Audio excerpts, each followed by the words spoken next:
Hello friends, कैसे हो आप सभी लोग। आई होप कि सभी बहुत अच्छे होंगे।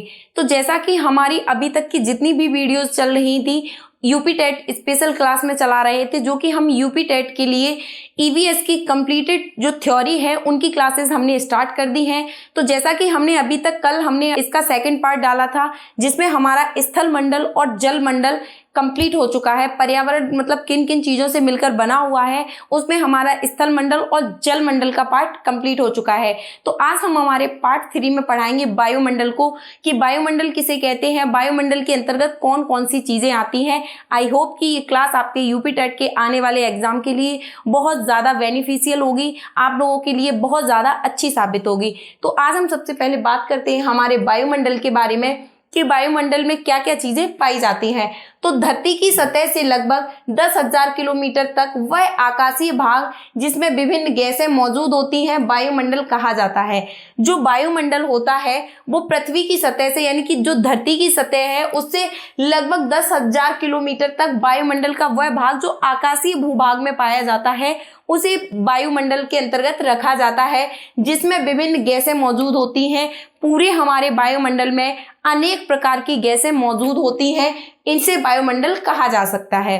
तो जो वायुमंडल है इसे 5 पार्टों में डिवाइड किया गया है। जो वायुमंडल है, जो उसकी लेयर चलती है आकाशीय भूभाग में, वो किस किस प्रकार से है, तो इन्हें 5 भागों में बांटा गया है। सबसे फर्स्ट है क्षोभ मंडल, जिसे कि ट्रोपोस्फियर कहा जाता है। सेकंड है समताप मंडल, जिसे स्ट्रेटोस्फियर कहा जाता है। मध्य मंडल, जिसे मीजोस्फियर कहा जाता है। आयन मंडल, जिसे थर्मोस्फियर कहा जाता है। और है बहिर्मंडल या बाह्य मंडल, जिसे एक्सोस्फियर कहा जाता है। तो ये हमारी 5 परतें हैं जिनसे मिलकर हमारे संपूर्ण वायुमंडल का निर्माण हुआ है। इनमें अनेक प्रकार की गैसें पाई जाती हैं, अनेक प्रकार की अलग अलग टाइप की क्वालिटीज है। तो हमारी जो वायुमंडल की ये 5 परत हैं यूपी टेट में, इनसे क्वेश्चन हर बार 2 से 3 क्वेश्चन पूछे ही जाते हैं। तो ये मोस्ट इंपॉर्टेंट परत है। कौन कौन सी है, किसे क्षोभ मंडल कहते हैं, समताप मंडल, मध्य मंडल, आयन मंडल और वायुमंडल, इनमें किस प्रकार की घटनाएं होती हैं, किस प्रकार से ये वर्क करते हैं।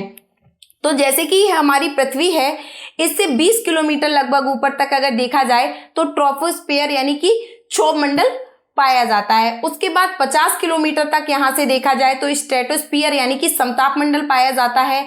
उससे थोड़े ऊपर देखा जाए तो मीजोस्फियर पाया जाता है, जिसे कि मध्य मंडल बोला जाता है। उससे थोड़े ऊपर पे देखा जाए तो थर्मोस्फियर यानी कि आयन मंडल पाया जाता है। उसके बाद थोड़ा ऊपर देखा जाए तो एक्सोस्फियर देखा जाता है, जिसे कि वायुमंडल कहा जाता है। तो पृथ्वी की सतह से बारी बारी से ये सारी परतें डिवाइड की गई हैं।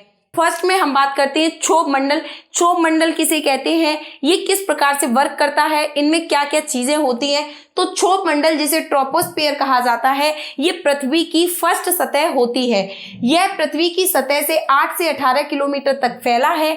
मौसम संबंधी समस्त घटनाएं जैसे कि आंधी है, तूफान है, वर्षा है, कोहरा है, पाला है इत्यादि इसी मंडल में होते हैं। यानी कि जो क्षोभ मंडल है ये 8 से 18 किलोमीटर पृथ्वी की सतह से 18 किलोमीटर ऊपर तक फैला हुआ है। इसमें मौसम संबंधी समस्त घटनाएं यानी कि जो मौसम में परिवर्तन होते हैं वो सारी घटनाएं किस में होती हैं, तो क्षोभ मंडल में होती हैं। जैसे कि आंधी का आना है, तूफान का आना है, बरसात का होना है, कोहरे का होना है, पाला का होना है, ये सभी चीजें क्षोभ मंडल के अंतर्गत आती हैं। अतः इसे संवहन मंडल भी कहा जाता है। जो हमारा क्षोभ मंडल है इसे संवहन मंडल भी कहा जाता है।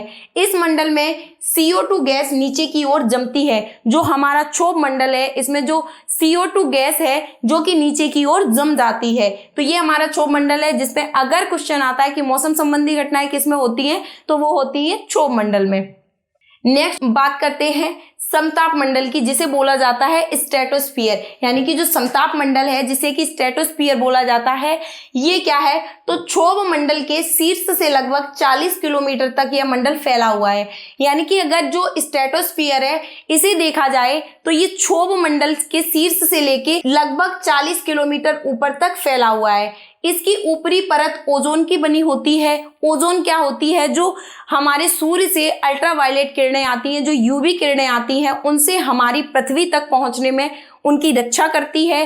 ताकि अल्ट्रावायलेट किरणें होती हैं वो पृथ्वी वालों के लिए या पृथ्वी के लिए इतनी ज्यादा विनाशकारी, इतनी ज्यादा घातक होती हैं कि जिनसे किसी भी प्रकार की बीमारियां जैसे त्वचा का कैंसर है इत्यादि बीमारियां, अलग अलग प्रकार की बीमारियां जो स्किन से रिलेटेड जितनी भी बीमारियां होती हैं वो अल्ट्रावायलेट किरणें आती हैं उनकी वजह से फैल जाती हैं। तो जो ओजोन की परत है वो हमारी उनसे रक्षा करती है। यह पराबैंगनी किरणों को पृथ्वी पर पहुंचने में रोकती है। यूवी किरण से त्वचा का कैंसर को बढ़ावा देती है। जो अल्ट्रावायलेट किरणें हैं जो कि सूर्य की तरफ से आती हैं वो त्वचा के कैंसर को बढ़ावा देती हैं, जो कि ओजोन परत है उससे हमारी रक्षा करती है। तथा जब यह किरणें पृथ्वी की ओर आती हैं तो ओजोन परत उन्हें वहीं पर रोक लेती है। इसी मंडल में वायुयान भी उड़ाए जाते हैं, यानी कि जो समताप मंडल है इसी मंडल में वायुयान उड़ाए जाते हैं। ओजोन परत कहाँ स्थापित होती है? तो समताप मंडल में स्थापित होती है। त्वचा का कैंसर किससे होता है? तो अल्ट्रावायलेट किरणों से त्वचा का कैंसर हो जाता है। जो ओजोन परत है वो इसकी सबसे ऊपरी परत होती है जो कि सूर्य से आने वाली पराबैंगनी किरणों को रोक लेती है। तो वायुयान वगैरह है वो किस मंडल में उड़ाए जाते हैं? तो वायुयान वगैरह उड़ाए जाते हैं समताप मंडल में। मौसम संबंधी घटना किसमें होती है? क्षोभ मंडल में।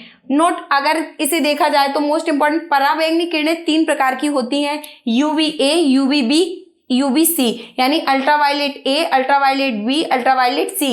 इसमें UVC सबसे ज्यादा घातक किरण होती है, यानी जो अल्ट्रावायलेट सी किरणें होती हैं वो सबसे ज्यादा घातक होती हैं, सबसे ज्यादा विनाशकारी किरणें उन्हीं को कहा जाता है। उसके बाद नेक्स्ट बात करते हैं मध्य मंडल के बारे में। जो मीजोस्फीयर होता है वो किसे कहा जाता है? तो यह समताप मंडल के शीर्ष से लगभग 30 किलोमीटर तक फैला हुआ है। जो हमारा मध्य मंडल है ये समताप मंडल के शीर्ष से लगभग 30 किलोमीटर ऊपर तक मध्य मंडल फैला हुआ है। इसमें सूर्य का ताप व ओजोन के मध्य संघर्ष होता है। इसका ताप -100, यानी जो मध्य मंडल है इसका कभी कभी अगर तापमान देखा जाए -100 डिग्री सेल्सियस तक चला जाता है, यानी ये समताप मंडल के 30 किलोमीटर ऊपर तक स्थित है। जो हमारा मध्य मंडल है ये समताप मंडल से लगभग 30 किलोमीटर ऊपर तक स्थित है।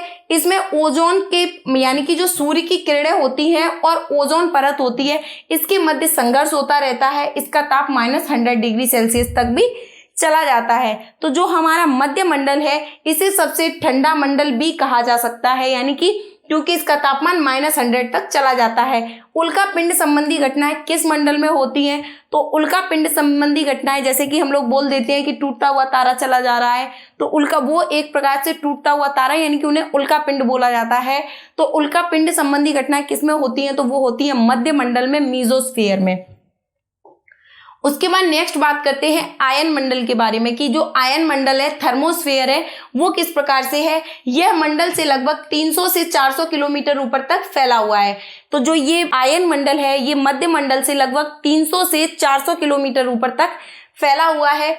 इसमें रेडियो तरंगें, परावर्ती किरणें आदि का प्रभाव रहता है। जो आयन मंडल है इसमें जो रेडियो तरंगें होती हैं, परावर्ती किरणें होती हैं, इन सभी का प्रभाव किसमें रहता है? आयन मंडल के अंदर। उसके बाद सबसे अंतिम लेयर जो होती है हमारी वो होती है बहिर्मंडल, जिसे एक्सोस्फीयर बोला जाता है। यह वायुमंडल की सबसे बाहरी परत होती है। इसमें सबसे हल्की गैसें पाई जाती हैं। जो बहिर्मंडल होता है ये सबसे ज्यादा ऊपर होता है और बिल्कुल ही ऊपर होता है एक तरीके से। इसमें सबसे हल्की गैसें पाई जाती हैं, जैसे हाइड्रोजन है, हीलियम है, इन गैसों की अधिकता पाई जाती है। तो हाइड्रोजन और हीलियम संबंधी यानी ये सारी गैसें किस में पाई जाती है? तो ये पाई जाती है बहिर्मंडल में, एक्सोस्फीयर में। उपग्रह यानी कि जो उपग्रह होते हैं जैसे पृथ्वी की तरफ से जो सैटेलाइट भेजे जाते हैं वो सभी जो सैटेलाइट है इसी मंडल में स्थापित किए जाते हैं। तो जो ये सैटेलाइट वगैरह जो पृथ्वी की तरफ से जो जाते हैं जिन्हें स्थापित करते हैं, तो सैटेलाइट संबंधी, उपग्रह संबंधी जो घटनाएं होती हैं वो कहाँ पर होती हैं? तो वो होती है बहिर्मंडल के अंदर। तो ये थी हमारी मोस्ट इंपॉर्टेंट यानी कि जो पर्यावरण की पार्ट 3 में जो हमारा वायुमंडल वाला चैप्टर है। जो हमारा पर्यावरण है वो किसे कहते हैं, पर्यावरण का शाब्दिक अर्थ क्या होता है, पर्यावरण किन किन चीजों से मिलकर बना हुआ है, कौन कौन सी परतें हैं जो कि हमारे वायुमंडल में पाई जाती हैं और इनके क्या क्या प्रभाव पड़ते हैं, इन सभी को आई होप कि जितना भी पढ़ाया गया है आप लोगों के लिए बहुत अच्छे से समझ में आएगा। आई होप कि इससे बनने वाले जितने भी क्वेश्चन होंगे वो आपके इस क्लास से जरूर कवर हो जाएंगे। तो आप सभी लोगों से ये रिक्वेस्ट है कि सभी लोग ज्यादा से ज्यादा चैनल को शेयर कीजिए, सब्सक्राइब कीजिए, ताकि बहुत ज्यादा व्यूज आने से हमें भी थोड़ा मोटिवेशन मिलता है और उसके बाद में हम आपके लिए बहुत ज्यादा अच्छी अच्छी वीडियोस ला सकें। तो आई होप कि क्लास आप लोगों के लिए बहुत ज़्यादा बेनिफिशियल होगी, आप लोगों को बहुत ज़्यादा पसंद आई होगी। तो आई विश कि इससे जितने भी क्वेश्चन बनेंगे आपके इस क्लास से कंप्लीट हो जाएंगे। बहुत जल्दी आपको मॉक टेस्ट करवाने और प्रीवियस ईयर क्वेश्चन जैसे ही थ्योरी कंप्लीट होती है आपको करवाने स्टार्ट कर दिए जाएंगे। तो आज के लिए हमारी इस क्लास में यूपी टेट की ईवीएस की क्लास में फिलहाल इतना ही। Thank you.